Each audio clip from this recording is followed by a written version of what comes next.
The live TV, सच सबसे आगे। नमस्कार, आप देख रहे हैं द लाइव टीवी और मैं हूं आपके साथ मुनमुन रहमान।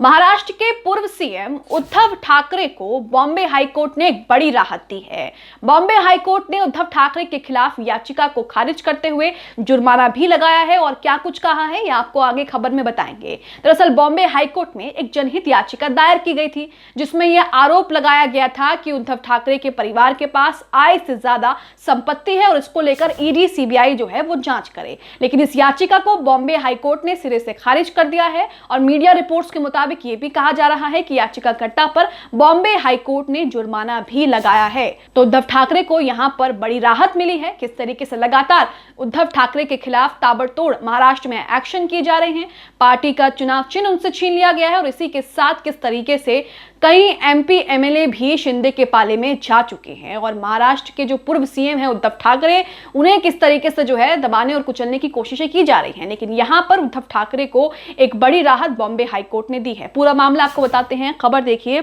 लिखा है उद्धव ठाकरे को बॉम्बे हाईकोर्ट से बड़ी राहत, इस मामले में खारिज हुई जनहित याचिका। तो एक जनहित याचिका दायर की गई थी बॉम्बे हाईकोर्ट में जिसपे उद्धव ठाकरे को राहत मिल चुकी है। खबर देखिए, पूरा मामला आपको बताते हैं। लिखा है बॉम्बे हाईकोर्ट ने मंगलवार को महाराष्ट्र के पूर्व मुख्यमंत्री उद्धव ठाकरे और उनके परिवार को कथित आय से अधिक संपत्ति मामले में बड़ी राहत दी है। बॉम्बे हाईकोर्ट ने मंगलवार को ठाकरे और उनके परिवार की कथित आय से अधिक संपत्ति की जांच केंद्रीय जांच ब्यूरो यानी कि सीबीआई या फिर प्रवर्तन निदेशालय ईडी से कराने की मांग वाली एक जनहित याचिका को खारिज कर दिया है। तो बॉम्बे हाईकोर्ट ने याचिका को खारिज कर दिया है जिसमें यह कहा जा रहा था कि उनके पास आय से ज्यादा संपत्ति है और इसकी सीबीआई या फिर ईडी इसकी जांच करे।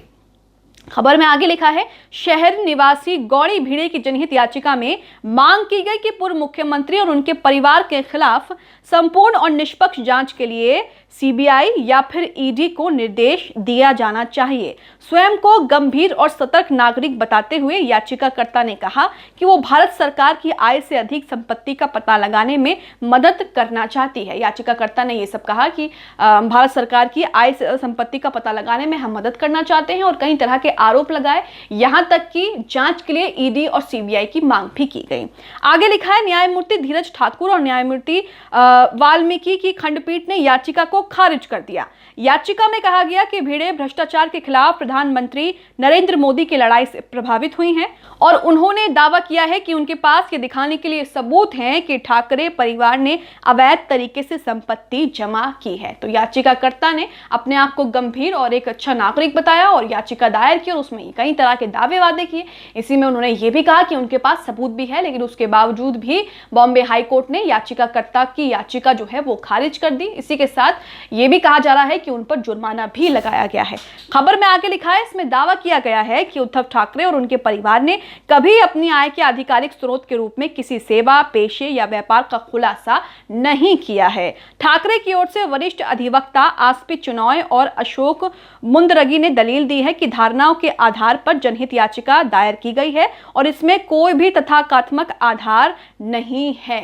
तो बॉम्बे हाईकोर्ट ने याचिकाकर्ता की याचिका जो है उसे सिरे से खारिज कर दिया है। इसी के साथ ठाकरे के वकील ने यह भी कहा है कि इसमें कोई भी तथ्यात्मक आधार जो है वो नहीं बनता है, तो इस याचिका को खारिज होना चाहिए।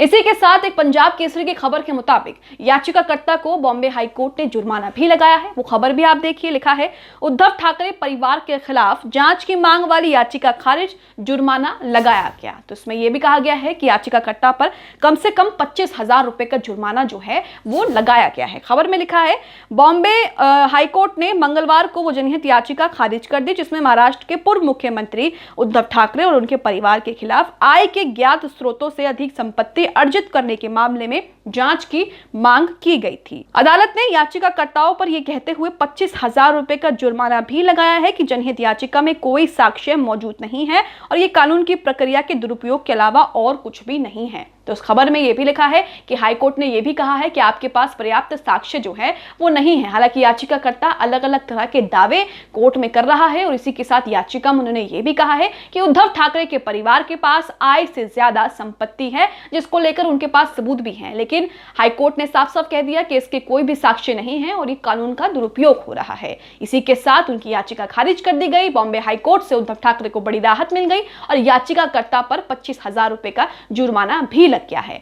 आपको बता दें कि उद्धव ठाकरे किस तरीके से पिछले दिनों पूरे महाराष्ट्र में जो पूरा चुनावी अपने घटनाक्रम देखा, सियासी उठापटक देखा, किस तरीके से उनकी पहले सरकार बनी, उसके बाद उन्हीं के एक विधायक ने, शिंदे ने किस तरीके से बगावत की और उसके बाद तमाम उन्होंने विधायक और एमएलए अपनी तरफ करके बीजेपी के साथ सरकार वहां पर बना ली। जिसके बाद चुनाव चिन्ह को लेकर मामला गया कि शिवसेना का असली चुनाव चिन्ह किसका है, किसकी पार्टी शिवसेना की है, इसको लेकर भी कई तरह की चीजें सामने आई। जिसके बाद शिंदे को चुनाव चिन्ह दे दिया गया और शिवसेना पार्टी उनकी दे दी गई। लेकिन उद्धव ठाकरे जो है उन्होंने यही हार नहीं मानी। उद्धव ठाकरे एक बार फिर से उभरने की कोशिश कर रहे हैं और लगातार उनके समर्थक और उनके चाहने वालों की संख्या जो है वो लगातार उसमें कमी नहीं आ रही है। आपको बता दें कि उद्धव ठाकरे ने हाल ही में रत्नागिरी में एक जनसभा को संबोधित किया था और उस दौरान जो भीड़ उसमें देखी गई थी वो भीड़ देखकर हर कोई ये कह रहा था कि महाराष्ट्र में आज तक ऐसी भीड़ जो है वो नहीं देखी गई किसी नेता की जनसभा में। उद्धव ठाकरे ने वहां पर जनसभा को संबोधित किया, बीजेपी पर जमकर निशाना साधा, यहां तक कि आरएसएस और भक्तों को लेकर भी कई तरह की बातें कही। ये भी कहा कि आजादी जो है हमें वो गोमूत्र से नहीं मिली है, इस तरह की बातें कही। बीजेपी पर जमकर निशाना साधा, अपने समर्थकों और अपने नेताओं से अपील भी की और इसी के साथ हमें वहां पर उद्धव ठाकरे की जो ताकत है वो देखने को मिली कि किस तरीके से लोगों का समर्थन आज भी उनके साथ है, क्योंकि पार्टी का चुनाव चिन्ह उनके पास नहीं है, पार्टी उनके पास नहीं है और किस तरीके से पूरा सियासी उठापटक महाराष्ट्र में हुआ उसको लेकर भी लोगों की जो भावनाएं हैं वो उद्धव ठाकरे के साथ जुड़ी और वो भावनाएं उस जनसभा में देखने को मिली। किस तरीके से जनसभा में लोगों की भीड़ जो है वो उमड़ी और उसके बाद लाखों की तादाद में जो है वहां पर लोग मौजूद रहे। कई लोगों ने यह भी कहा कि किस तरीके से उद्धव ठाकरे की जनसभा में इतने लोगों का आना जो है चौंका देता है, क्योंकि आज तक महाराष्ट्र में इस तरह की भीड़ जो है वो किसी नेता या किसी जनसभा में नहीं देखी गई। वो एक बार खबर आप देखिए किस तरीके से उसमें क्या कुछ कहा गया है। महाराष्ट्र के पूर्व मुख्यमंत्री और शिवसेना नेता उद्धव ठाकरे ने महाराष्ट्र के रत्नागिरी में एक जनसभा को संबोधित किया था। संबोधित करते हुए उन्होंने राष्ट्रीय प्रतीकों और स्वतंत्रता सेनानियों को नियुक्त करने के लिए भारतीय जनता पार्टी और उसके वैचारिक मूल संगठन राष्ट्रीय स्वयंसेवक संघ यानी कि आरएसएस पर निशाना साधते हुए कहा, क्या हमारे देश को गोमूत्र छिड़ककर आजादी मिली थी? क्या ऐसा हुआ था कि गोमूत्र छिड़का गया और हमें आजादी मिली? ऐसा नहीं था, स्वतंत्रता सेनानियों ने अपना बलिदान दिया और फिर हमें आज़ादी मिली। तो यहाँ पर रत्नागिरी में जो उद्धव ठाकरे हैं महाराष्ट्र के पूर्व मुख्यमंत्री, उन्होंने जमकर आरएसएस और बीजेपी पर निशाना साधा और इसी के साथ वो एक बार फिर से नई ताकत और नए जोश के साथ दिखे जनसभा को संबोधित करते हुए।